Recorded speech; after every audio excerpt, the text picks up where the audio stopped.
An epic adventure. The big sky and wide open spaces of the West. A legendary cattle drive. Cowboy heroes larger than life. Brave, adventurous women. A boy and a nation coming of age. Lonesome Dove, the highest-rated miniseries in history, captivated audiences and compelled critics to call it a television masterpiece. Based on Larry McMurtry's Pulitzer Prize-winning novel, Lonesome Dove tells the story of two lifelong friends, former Texas Rangers Gus McCrae and Woodrow F. Cole, who take off on the adventure of a lifetime. Why not go up to Montana? The cattleman's paradise, to hear Jake tell it. Sounds like a damn wilderness if you ask me. They round up a herd and head north to Montana, 2,500 miles away. Along the trail, they're battered by storms, cross snake-infested rivers,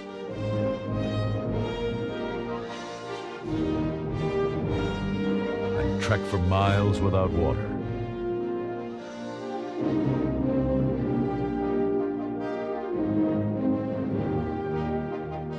They find new romance and old loves. They take on horse thieves, outlaws. Strip off them duds. What? You come into this world naked. I reckon you can go out the same way. And Indians.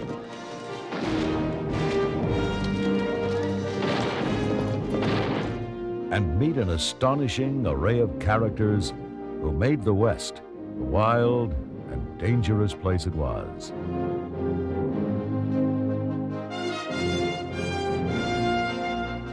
Lonesome Dove takes us along on a rollicking journey into the legendary world of the classic Western.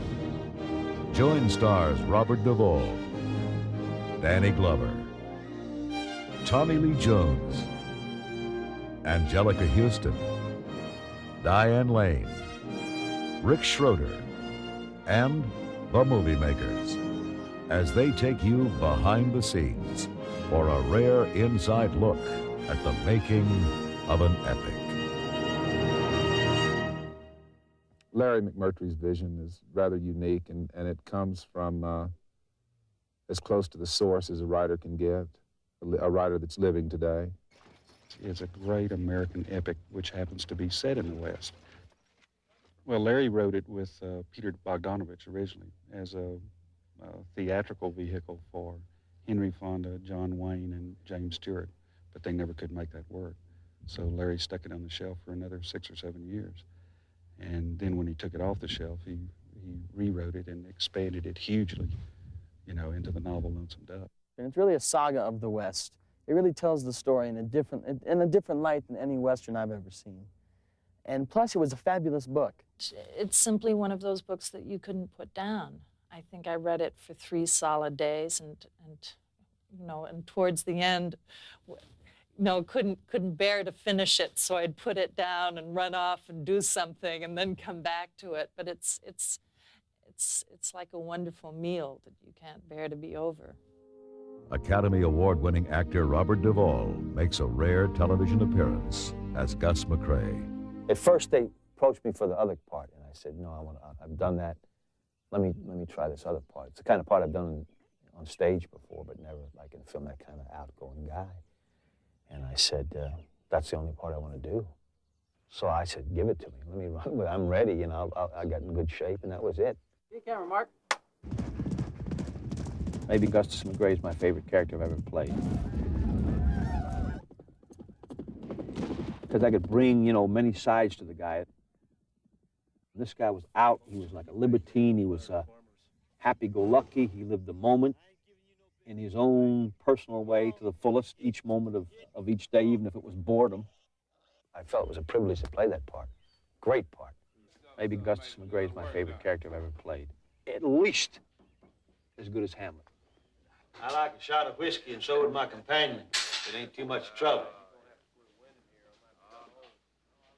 Howdy, boy, you got a good game going there? Who the hell's that? You got mud in your ears or what? Rye, or what'll it be, old timer? Rye will do, provided it gets here quick. Darn cowboys ought to broom yourselves off before you walk in here. Get all the sand we need without the customers bringing it in. That'll be $1. If Augustus McCrae walked into a Shakespearean play, he'd hold his own as an interesting personality. Now, besides the whiskey, I think we'll require a little respect. Now, I'm Captain Augustus McCrae. This is Captain Woodrow F. Call. Now, if you care to turn around, you can see how we looked when we was younger, and the people around here wanted to make us senators. Now, the thing we didn't put up with then was dawdling service. They were interesting guys, really, the Texas Rangers. Like off-duty, some of them were lawyers, poets, writers. They put on plays. They were sharp guys, a lot of them, but they had that vigilante thing about them, and they had to be killers. And yet they were, interesting. That's what McMurtry got in the book, and in Bill Whitloff got in the script as well, is the sensitive side of these guys. It wasn't all one side. So there was a emotional side to them, like you sometimes don't see in movies. When was you the happiest, Carl? And then he has that scene later in Clara's Orchard where it's a little emotional for him, reminiscing about the one woman he could never get, and that's what the very reason he's on the cattle drive is to go see Clara up there in Ogallala, Nebraska. God, she's beautiful. I expected it was a mistake of my life. Letting her slip away like I did. Well, you've always got your whores. Yeah, I guess I did. I would like to find those moments when I'm working, especially in a guy like what I tried to do with Augustus McCrae, and go along with the character. When something happens, boom, it happens. There was one scene in particular where Jake is hung. It was okay, and the director said, let's try it again. So we did it again, and something happened fantastic for me. Well, adios, boys. Hope you won't hold it against me. Never meant no harm.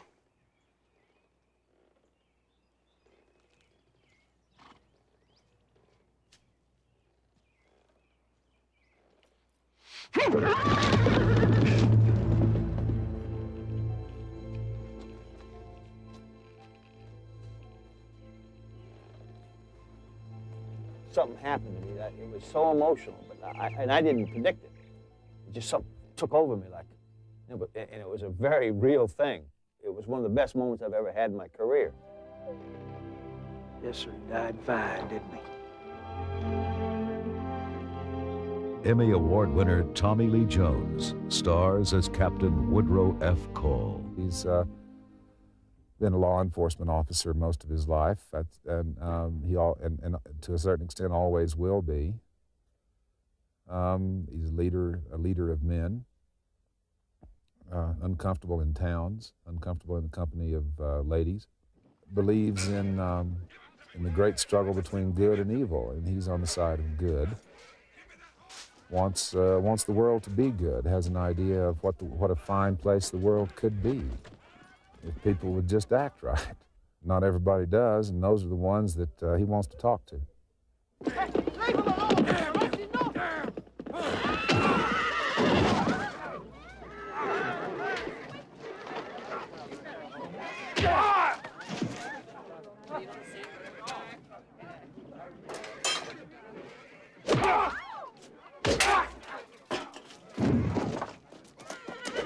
He's killing him, Gus. It's not a black and white story. There are variations of goodness and evil, and we learn that as we follow each character through this long journey from the Rio Grande River to Montana. We learn that evil is sometimes with us when we don't know it, and we find that the same thing is true of goodness. Woodrow, stay! It's me, Augusta. Damn it, Woodrow! They've participated in many situations where their lives depended upon one another. They have a lot in common. They've pretty much dedicated their lives to civilizing Texas. I guess they may have forgot us, though. Why wouldn't they forget us? Hadn't been around here in years. No, the reason is we never got killed. That's why they forgot us. That is a dang foolish thing to say. No, it ain't. If 1,000 Comanches had cornered us in a gully somewhere and wiped us out like the Sioux just done Custer, why, they'd remember us sure. Hell, they'd be writing songs about us for 100 years. Hell, there never was 1,000 Comanches in one bunch in the whole world, you know it. That ain't the point, Woodrow. What is it then? Another 20 Well, they're years, opposites in many ways. Gus is an extrovert. Carl is an introvert. Carl loves to work. Gus hates it. Gus loves to joke. Carl doesn't joke very much. Fun's all over down here for sure now, ain't it? Fun? What would you know about fun, Woodrow? You never had no fun in your whole darn life. Fun is my department. And now that you're back, I think I'll ride into town and see if I can't scare me up a little bit of it. We got enough to do right here without you riding off to town. I'm just trying to keep everything in balance, Woodrow. You do more work than you got to, so it's my obligation to do less.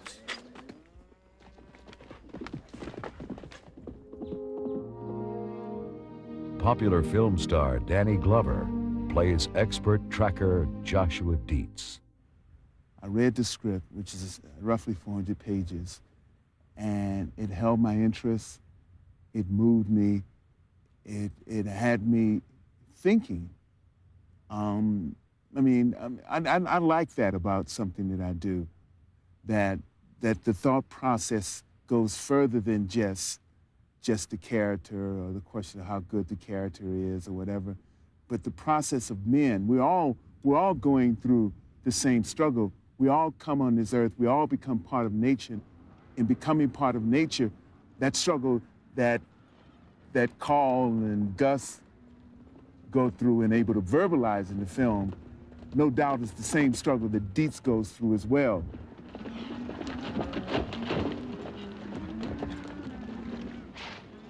Find any water? Yes, sir. Well, 80 miles, Captain. God, 80 miles. well, we ain't turning back. I spent a lot of time riding when I first arrived, and just listening, just hearing, and becoming familiar with the terrain, becoming familiar with the elements and the very natural things about the environment.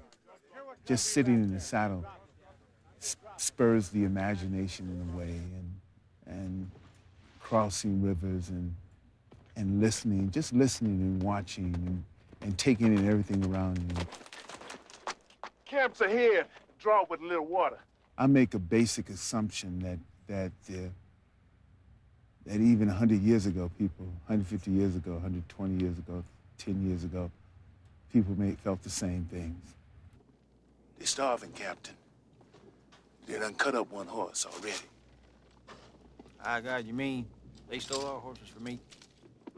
They're real poor.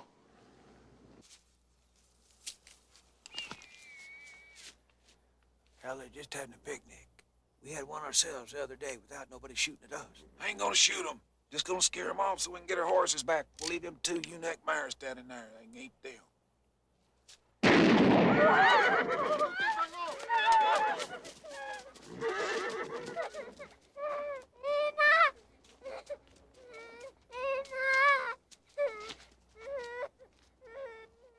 Poor little boy's blind. He can't see nothing. Dietz, don't Dietz.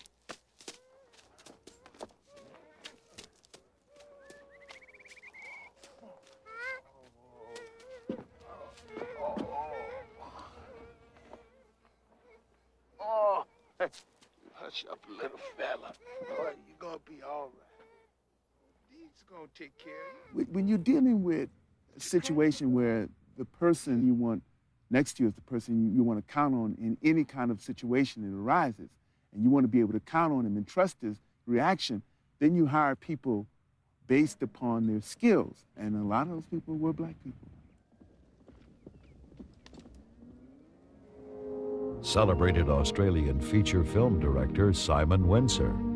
I'm not preconditioned by Hollywood westerns and stuff like that, so I think I've brought a fresh look to the whole sort of western genre, if you like. And after all, this is hopefully a revival of the western, and we've really gone back to the history books and not gone for the kind of Hollywood costumes and the way they wear their guns in the Hollywood westerns and stuff, but really how it was. And you know, that's been forgotten over the years, I think, and Americans have never been very good at looking at their past, I think, accurately, and hopefully in Lonesome Dove we're doing that. I'll yell out to reframe the shot. It's certainly the biggest thing that I've ever done, and I guess for any film director it's probably as big as they come.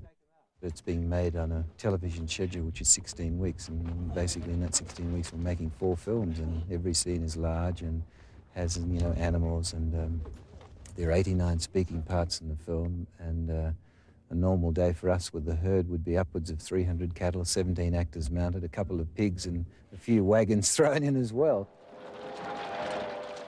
What we've tried to do, we have 9 different towns. You know, each town has a different look. People have jobs. People aren't just walking about the streets, they're doing things. I don't think that a lot of people have spent the money or just taken the trouble to do before that kind of detail, you know. And we've got a terrific production design team who are really very supportive and want to get it absolutely right too. Get mule. Go mule. Background action. Simon's a frustrated horse trainer himself, I believe. He's got a knack about photographing animals. At night, when we'd get done on Lonesome Dove, when we had all the cattle and everything, and he'd probably worked harder than any of us on the show, but he'd get on a horse at night and help us drive the cattle back to the holding pens. I mean, he loves it. He loves the West. He loves animals, and it shows up on the pictures that he does too. Simon did such a wonderful job getting the landscape, and you get a feel of just how hard it was to survive. Acclaimed film actress Diane Lane plays Lorena Wood. I wanted to play Lorena because she's such a dichotomy of emotions. Here she is doing what she does. She gets paid for her services, a sporting gal. I kind of like her, don't you? You been with her? Sure, who ain't?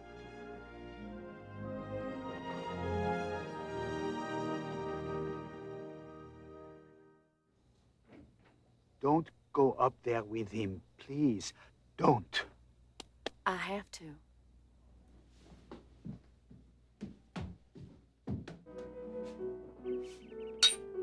You and me.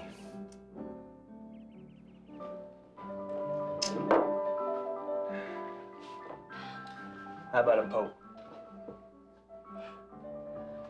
I'm with Jig now, Gus. You knew that. She's so frail emotionally, but you don't realize that until you bring her out of Lonesome Dove into a world she's never experienced before.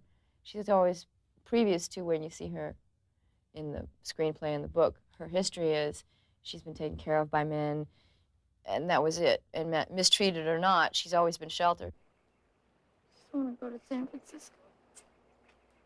That's what I want. Lori, listen to me now, pretty little thing. You see, life in San Francisco is still just life.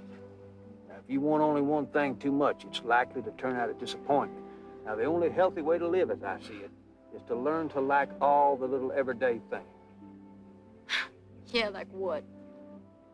Like a sip of good whiskey of an evening, or a soft bed, or a glass of buttermilk, or say, a feisty gentleman like myself.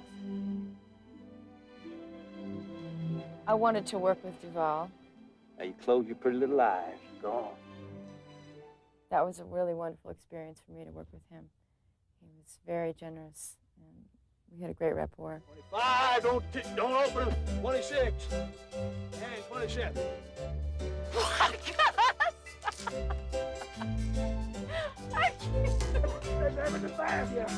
Come on, woman. I hope you can swim. I can't swim. I can float. About 30 seconds. Oh, no, no. Oh, no.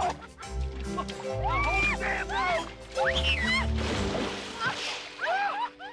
Oh, When she leaves on the trail, she gets blasted with these experiences.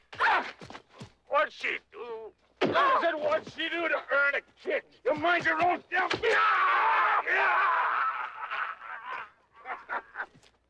You're not worth selling. The Kiowas can have you.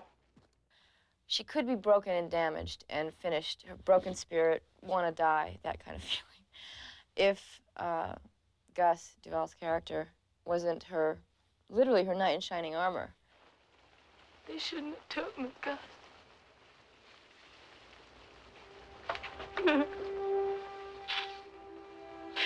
I know, honey, but they did.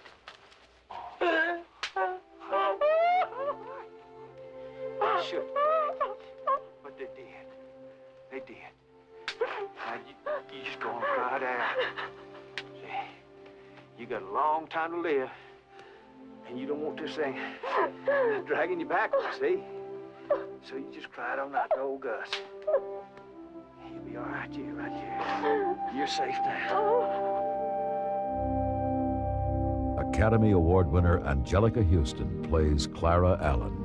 McMurtry's done a tremendous amount for the woman in Westerns by mere fact that he's given all of us very defined characters and entered into these characters as fully as he's entered into the men's. Is he gonna die, Mama? We're doing everything we can for him.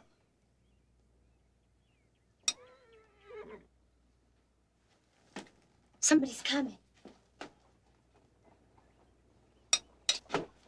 Clara Allen is Gus's longtime love. She lives near Ogallala on the way to Montana. She's a rancher's wife. Her husband is sick. He's been kicked in the head by a horse. She's got 2 daughters. She's his sort of ideal. And they'd been childhood sweethearts, so he comes back.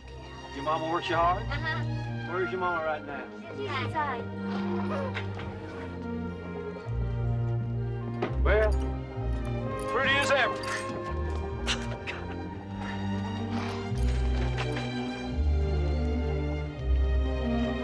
Mom!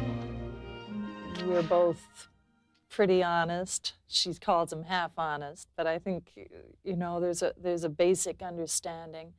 There's a deep and old friendship. There's the affection that you have for someone that you loved a long time ago that never really goes away. You think you know so much about women, Gus, but you don't. You're way overridden in that regard. I got that you're sassy. No, I'm honest. You always did take that for being sassy. I always thought she was a bit of a rebel in her time. And she's doing her husband's work and her own too. So there's a certain sort of freedom about how she moves and how she looks, and it's not straight-laced, a pioneer woman, I think, as we're used to. Sometimes it seems like grave digging's all we do around here, don't it, Cholo? What do you think happens when we die? Not too much. You are just dead. Maybe it's not as big a change as we think. Maybe you just go back to where you lived or near your family or wherever you was happiest. She's seen a lot of trouble in her time. She's lost 3 boys. She's a very original character, wonderful character, extremely passionate. Did you give that boy your name before you left Montana? Give him my horse. You gave him your horse, not your name. I put a lot more value on the animal than I do my name. Look at me, Captain Cole. I'm sorry you and Gus McCrae ever met. All you ever did was ruin each other, not to mention those closest to you. I love Gus, but I wasn't going to fight you for him every day of my life. I despised you then for what you were, and I despise you now for what you're doing. She's very honest, very straightforward, very judgmental. I liked her a lot. Golden Globe winner and television star Rick Schroeder plays Newt. Well, Newt's, I guess, the youngest cowboy on the cattle drive. He's Captain Call's son. And the thing I like about Newt so much, why I really wanted to play him, is because he has the most growth through this film. It takes place over 17 to 20. Captain, how far is it up north? Well, up north ain't a place, Newt. It's a direction. Where we're going, about 2,500 miles that way. 2,500 miles? So, he starts out as a young boy, and along the cattle drive, he grows up to be a man. So it really fits me perfectly, because, I mean, I'm changing from a boy to a man. Captain, next time you go over to Mexico, can I go? I believe I'm getting old enough now. You get old quick, you keep sitting around all night, talking. Best go on to bed. You see, experiences love. Howdy, ma'am. Well, what can we do for you boys? Come on, cowboy. Skin them pants off. We ain't got all day for you little tadpoles. The experience is death. Ain't nothing much we can do, Newt. It's been bit too many times. No. So Newt and I are really one person. But, you know, I use my emotions, I use my feelings, and that's what comes out in Newt. So, I mean, the things he's feeling right now in the script is what I'm feeling in my own life. It's also a Western, which is a lot of fun. I mean, you get to wear a gun. You can see, I mean, I love twirling my gun, and riding horses and getting in fights. I mean, that's what this is all about. You know, when you have actors like Robert Duvall and Danny Glover and Tommy Lee Jones, you can't go wrong. And they I guess they like me, and we talk about acting, we talk about techniques, and we talk about all this fabulous stuff. I would basically get paid nothing to work with them, but, you know, luckily I'm getting paid. Wrangler Rudy Ugland. As far as casting of the animals in the show, you know, we probably had 25 or 30 principals on that show, and some of them, I mean, even though they look like cowboys on the film, some of those people had never been on a horse before in their life. It was murder. It was murder for someone who's never ridden before. For, I guess, 9 days, I was learning how to horseback ride, but now I love it. They were good students, and they learned to ride real well. We spent a lot of time with them and picked out the right horse for them and made them look like a cowboy. And when they finished that show, they were cowboys. There's a scene where I have to bulldog a big longhorn down. I actually grab it around the horns and grab it by the neck and twist its neck and throw this 300-pound bull down. If Bobby Duvall worked on a ranch, he'd probably be the best cowboy on the ranch.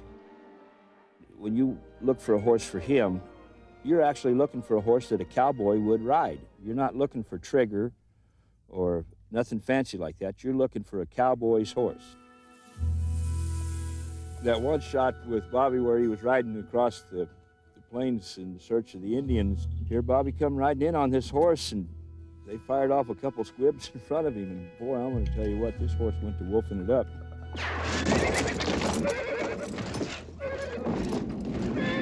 I didn't particularly like it, and the head stuntman was very, very nervous, because if I get hurt, that's it.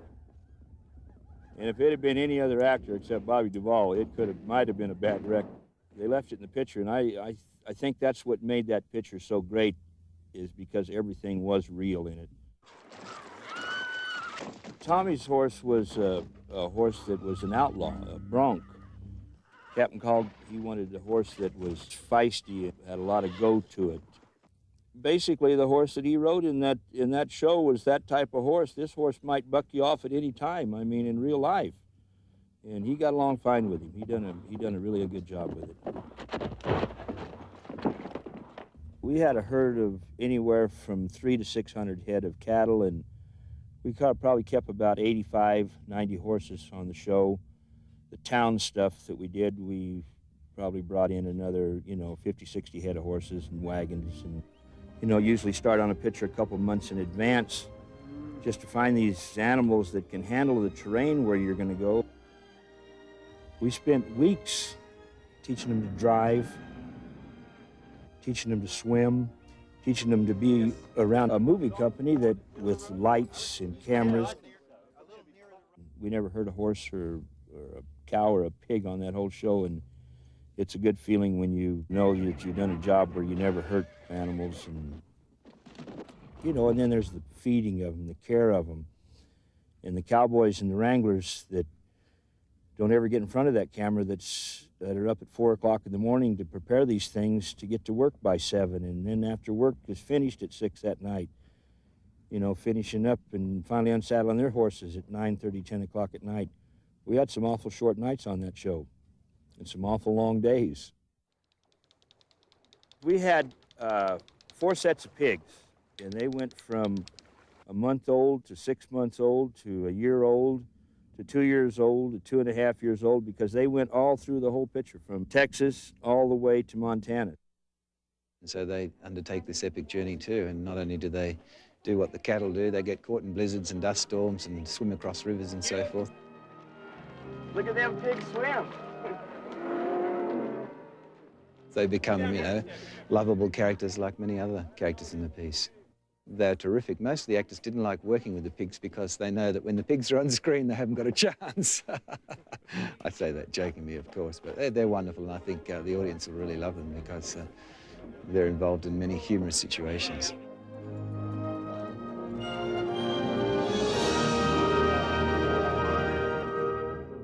Costume designer Van Broughton Ramsey. Basically, what I'm supposed to do is to read the script, talk to the director, and then interpret what he wants by sketches. A lot of this was based on photographs. This was Robert Duvall. The amount of research that Robert Duvall had done was staggering. I'll take it. Duvall's hat we had narrowed down to basically 3 different styles, and he tried them on to see which one he liked. And he took the hats and he went, this one, no, this one, no, this one, yes. It was a perfect hat. When you put it on, you know it. You just know it. And like everything else revolves around that. And then the boots were made by some guys in LA. It was all one piece of leather. And in that day and age, they wore the boots on the outside, and they weren't quite the advent of the Western boot as we know it today. The cowboy boot hadn't come to be. Tried to give everybody in it a unique look.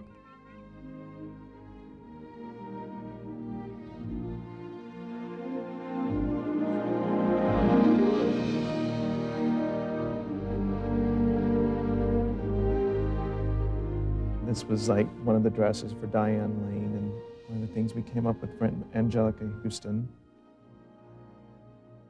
The women characters were pretty much based on diaries from women and on choices of clothes that they might have worn, and then some from photographs.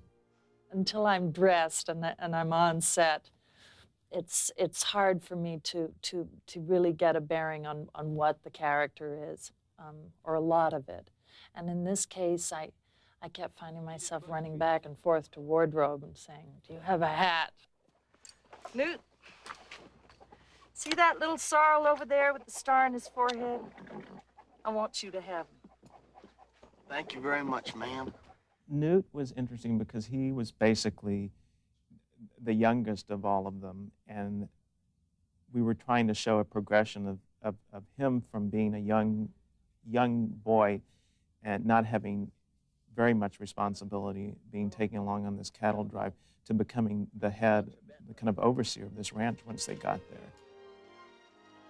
We did that mainly through his hat, because he was like wearing a discarded hat, and a hat that really didn't fit him, that was oversized, and it was obvious that someone had given this to him. And then when he finally got to Montana, he had his own hat and developed, a sense of style about himself. we kind of had to imagine what are these clothes really going to go through? I mean, are these the only clothes that these guys own, and if they've been on a horse for a year, well, then you really beat it up. Ain't no point in getting too clean, boys. You'll be neck deep in the New Oasis River before dark. And you try to simulate what kinds of things is this person exposing his clothes to, and what kind of dirt does he ride through. Sometimes there would be scenes when they actually had to ride through the dust storms, and they bring out these enormous Ritter fans and huge sacks of dust and just dump the dust in front of the fans and let it go over everyone again. So, I mean, they were just covered, and so was the crew. I mean, you had everyone using their bandanas. I mean, you just couldn't tell people apart. Screenwriter and executive producer Bill Whitliff. Humor plays a real big part in this film, but it is a humor that comes through character. I mean, the humor, when it comes through character, comes through that specific character rather than being humor that's laid on just to get a smile or a laugh. I mean, it's an integral part of the story. It's an integral part of the character. That's a dang stupid thing to do, bringing that old sign along.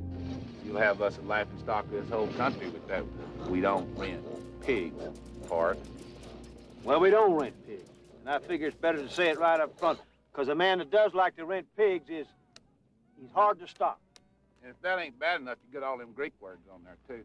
I told you, Woodrow, a long time ago, it ain't Greek, it's Latin. Well, what does it say, that Latin? Well, it's a motto. It just says itself. Jovarum feet, Jovarum double feet, whatever. You don't have no idea what it says. You found that in some old book or something. For all you know, it invites people to rob us. Well, first man comes along that can read Latin is welcome to rob, as far as I'm concerned. I'd like the chance to shoot at an educated man once in my life. It's humor that's very, very authentic to the time. You know, when it was a rough kind of humor. I mean, where the only way you could get through some of those situations where people were dying and getting crushed under horses and so on was to find a way to smile at it and go on. God, that's enough. That is enough.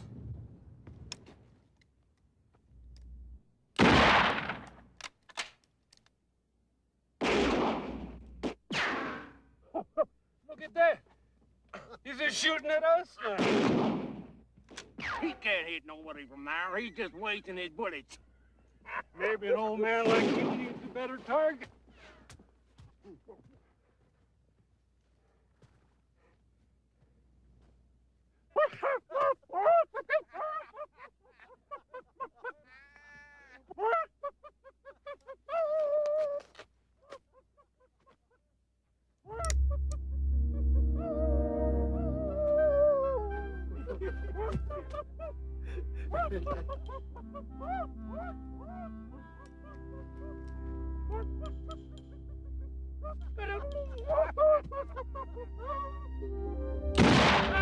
Here comes another.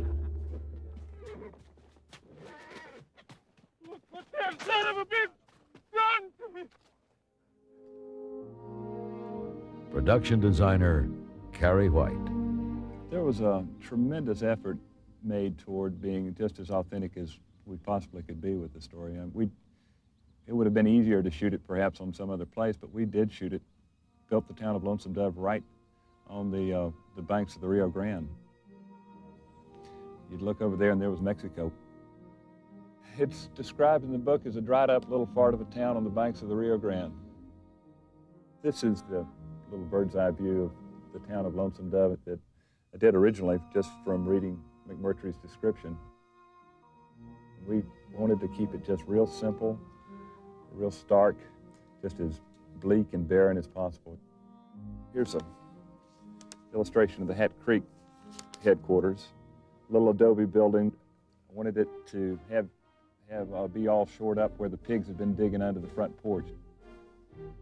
Here's just a sketch that I did of Gus and Jake Spoon at the Spring House. We did as much research as we possibly could. Our primary source was really the photographs that we could find. You do some adapting, and basically come up with the design. It's like casting for parts in the show.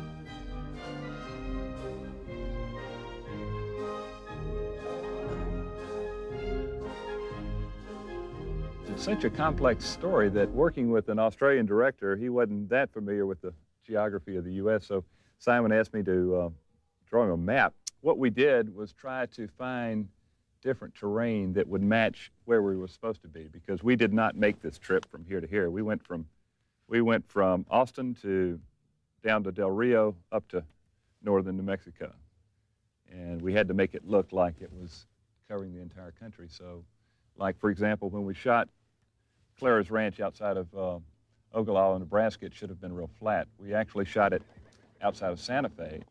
We were very careful in picking the angles to avoid the mountains as much as possible. Then we built barns and outstructures to mask out other mountains. The cabin that the Hat Creek outfit builds up in Milk River, we got this character named Neil Bowie, who's a log cabin constructor, builds these handmade log cabins, and if it looks real, it's because old Neil was there instructing these guys how to build it. Push it up. Neil Bowie, he dug out log canoe for us that was seen in Bent's Fort and looked just terrific. This is a drawing of the whiskey boat, which was actually a barge that they use in Austin, Texas, that we sort of remodeled into a 1800s whiskey boat. This is a drawing of the courthouse in Santa Rosa, New Mexico, where Blue Duck takes his dive.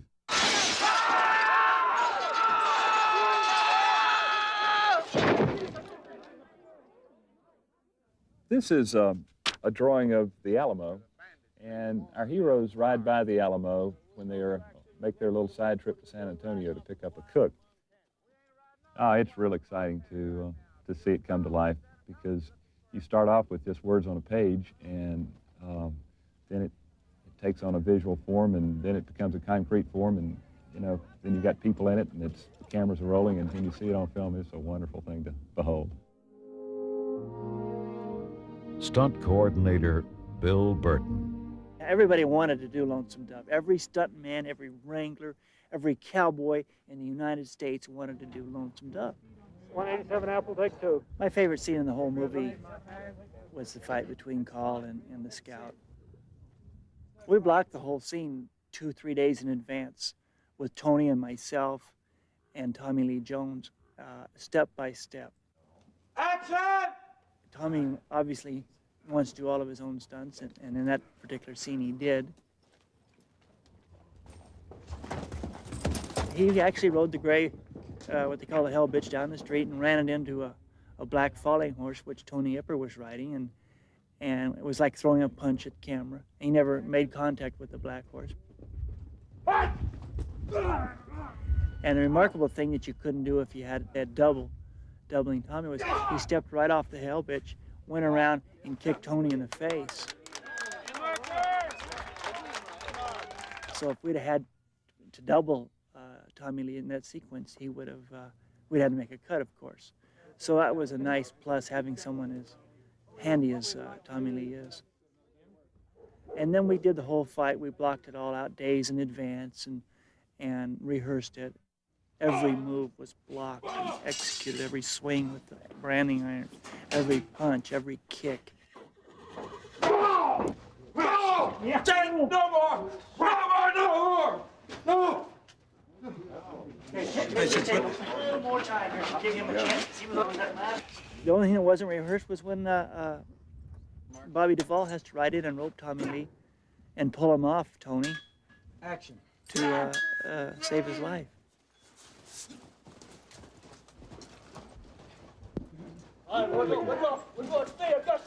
The scene in the beginning of the movie that we did where they go into Mexico and steal the horses, and it was done at the actual location.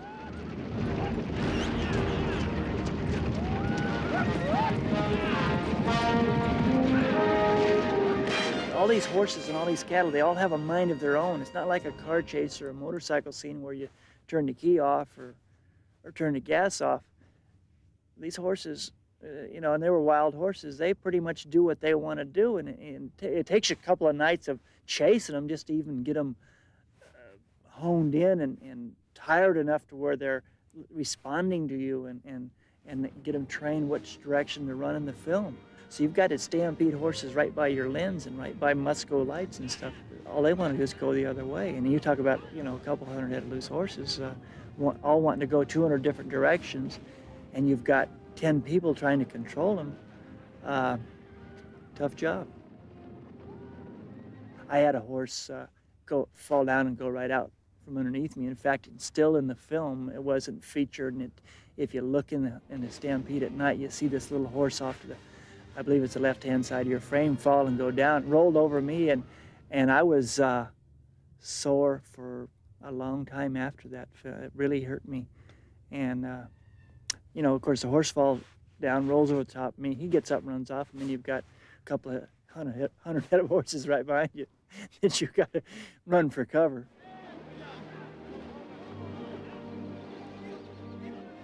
And then we bring the horses literally across the Rio Grande into the United States and right up the main street of Lonesome Dove. To me, it was the Old West. It was America.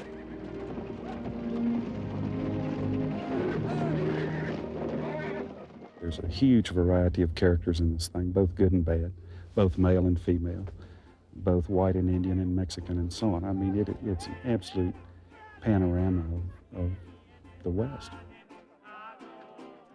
It's a grand adventure and great entertainment. That's why people will watch it. I think it's fabulous. As a book, it was great, and as television, I don't think you'll find anything much more entertaining than this. You all right? Hell no, I ain't all right. Rather well made and very beautiful. It's exciting and adventurous and funny and heartbreaking. Those are all excellent ingredients for improving an audience's time. I want to see that country. Boy, bankers and lawyers all get it. All my cowboy friends, they watch it every day. I know guys that come home from punching cows at night and they turn it on. They only might watch a half hour, but they'll watch it. Well, we're going to build a ranch in this little valley right here. I've seen it 2 or 3 times now already, and every time I see it, I get a chill down my spine because it's not a movie, it's real. It's epic. It's about love. It's about life. It's about violence. It's about men and women. It's about overcoming fear. It's about bravery. It's about adventure. It's classic Western, real classic Western.